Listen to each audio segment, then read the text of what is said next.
Shalom Ibu dan teman-teman semua. Hari ini kami dari kelompok 4 Fakultas Hukum kelas C semester 6 akan mempresentasikan hasil diskusi kami tentang pengaruh ketimpangan pendapatan terhadap tingkat kriminalitas di Indonesia.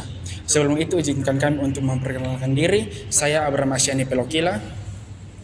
Saya Brilian Adit Yusuf Sebelan. Saya Randi Alfandi Beti. Saya Julio Mbusaki Pekulimu. Saya Dodo Mbusur Pekojawang. Saya Valero Arias FD Lubalu.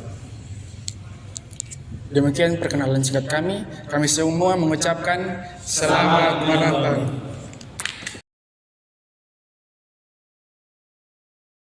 Kami mulai dari latar belakang masalah. Ketimpangan distribusi pendapatan adalah persoalan struktural yang terus dihadapi Indonesia. Berdasarkan data BPS, rasio Gini nasional tahun 2023 tercatat 0,388. Namun, variasinya cukup besar antar provinsi, dari yang terendah 0,245 hingga tertinggi 0,449. Secara teoritis, ketimpangan yang tinggi diduga dapat mendorong tindak kriminalitas.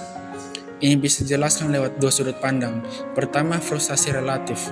Kelompok yang kurang beruntung secara ekonomi merasa tertekan saat membandingkan diri dengan kelompok yang lebih sejahtera.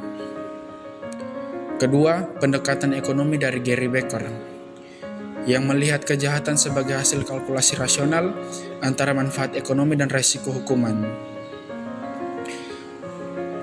Studi internasional oleh Vanselberg, Lederman, dan Loiza tahun 2002 menemukan hubungan positif antara ketimpangan dan kriminalitas di berbagai negara.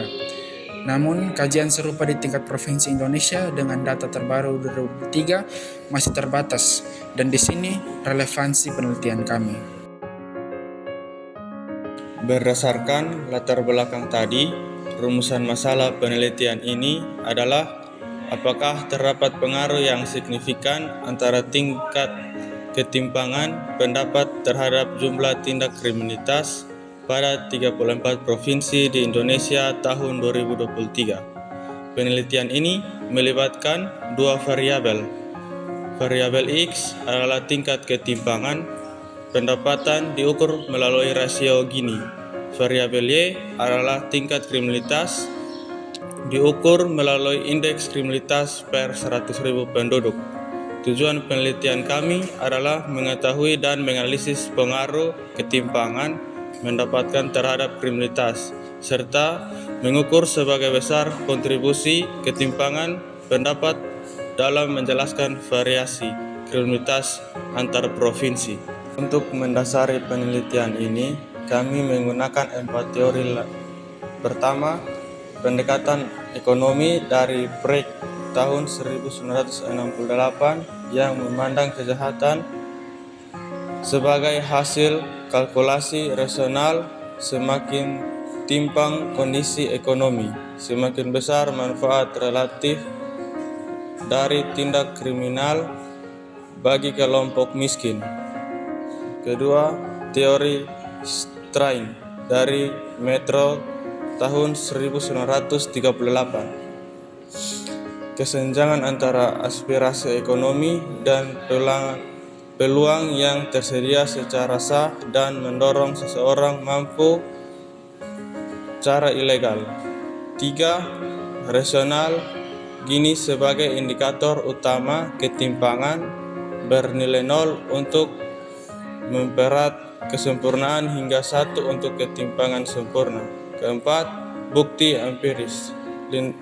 Lintasan negara dari Vanselberg, Lederman, Loiza, serta Kelly tahun 2000 yang konsisten menunjukkan hubungan positif antara ketimpangan dan kejahatan. Berdasarkan kerangka berpikir yang telah dipaparkan, kami merumuskan dua hipotesis dalam penelitian ini. Yang pertama, HO atau hipotesis nol, yang menyatakan tidak terdapat pengaruh yang signifikan antara ketimpangan pendapatan terhadap kriminalitas. Yang kedua, HA atau hipotesis alternatif, yang menyatakan sebaliknya, bahwa terdapat pengaruh yang signifikan antara keduanya. Selanjutnya kita masuk pada aspek metodologi. Penelitian ini menggunakan pendekatan kuantitatif dengan metode ex post facto. Artinya, kami meneliti hubungan sebab akibat dari data yang sudah terjadi tanpa ada perlakuan langsung dari peneliti. Desainnya bersifat korelasional kausal, mengukur pengaruh rasio Gini terhadap kriminalitas melalui regresi linear sederhana pada data cross-section 34 provinsi. Populasi penelitian adalah seluruh 34 provinsi di Indonesia, dan kami menggunakan teknik sampling jenuh. Artinya, seluruh populasi dijadikan sampel tanpa penarikan sampel acak. Teknik analisis data dilakukan melalui dua tahap. Yang pertama, analisis deskriptif untuk melihat gambaran umum data seperti nilai min, median, modus, standar deviasi, serta nilai minimum dan maksimum. Yang kedua, analisis inferensial menggunakan regresi linear sederhana dengan rumus Y sama dengan A plus B kali X, di mana tingkat kriminalitas adalah Y dipengaruhi oleh konstanta A ditambah dengan koefisien regresi B dari rasio Gini X. Artinya, melalui rumus ini kita bisa melihat seberapa besar perubahan tingkat kriminalitas di suatu provinsi jika angka ketimpangan pendapatannya mengalami kenaikan. Sebelum uji regresi ini dinilai valid, kami juga melakukan uji asumsi klasik yang terdiri dari uji normalitas, uji multikoliniaritas, dan uji heteroskedastisitas, serta uji T pada taraf signifikansi 5% atau 0,05 untuk menentukan signifikansi pengaruhnya. Sekarang kita masuk ke hasil penelitian dimulai dari statistik deskriptif. Data yang dianalisis meliputi 34 provinsi dengan dua variabel.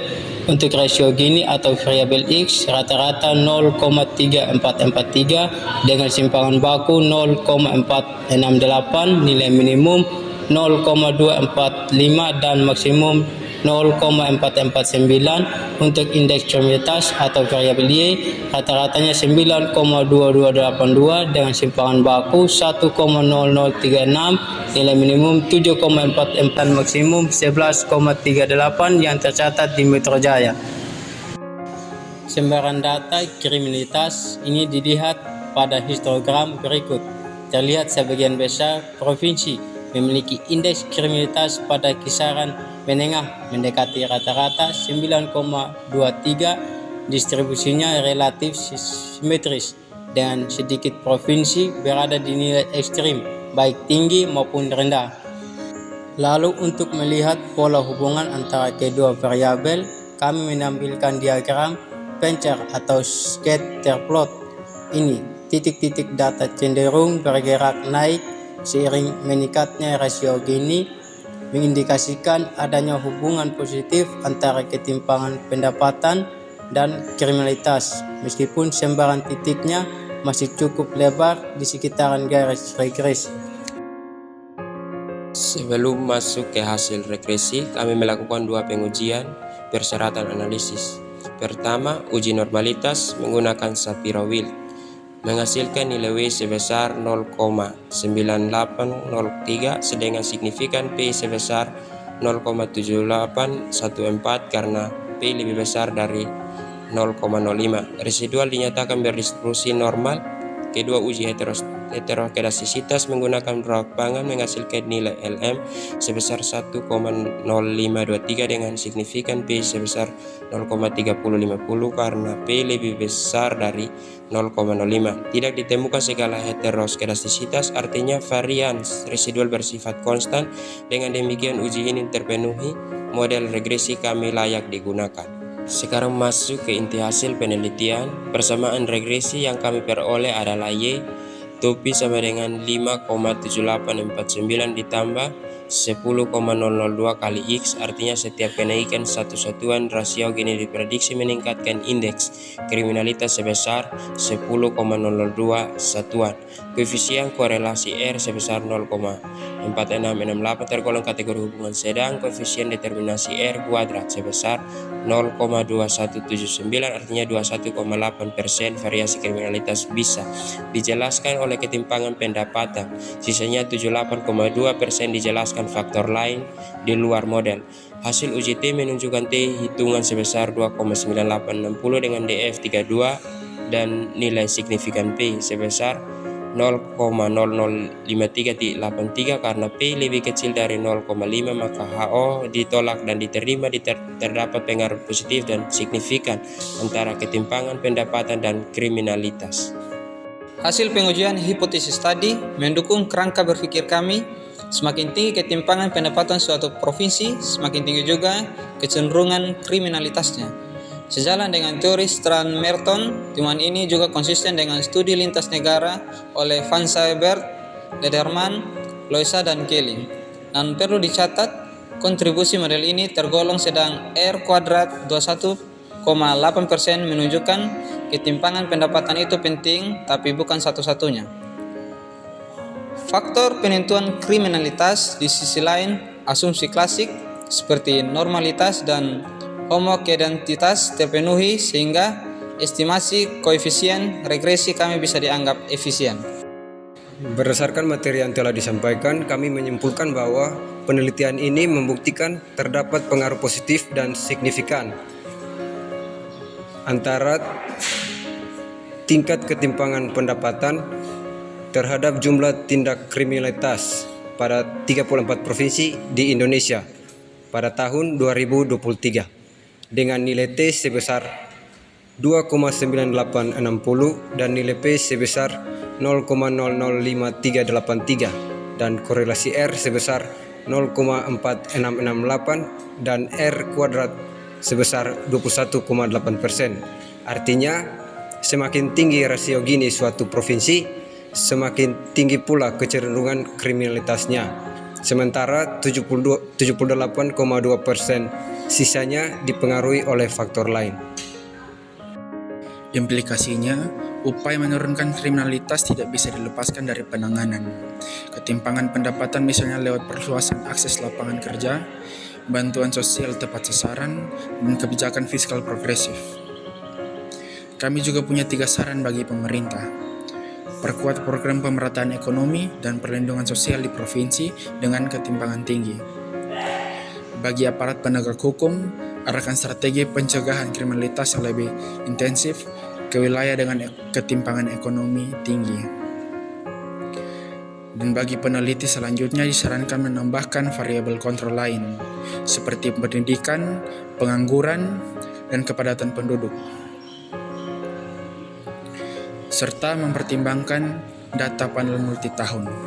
Demikian presentasi kami hari ini dari kelompok 4 mengenai pengaruh ketimpangan pendapatan terhadap tingkat kriminalitas di Indonesia. Untuk itu kami mengucapkan terima kasih kepada teman-teman yang telah menonton. Dan sebelum mengakhiri video ini kami akan menutupnya dengan pantun. Goreng ikan dicampur bakmi, digoreng terpisah jangan sekaligus. Cukup sekian presentasi kami. Semoga mendapat nilai yang bagus.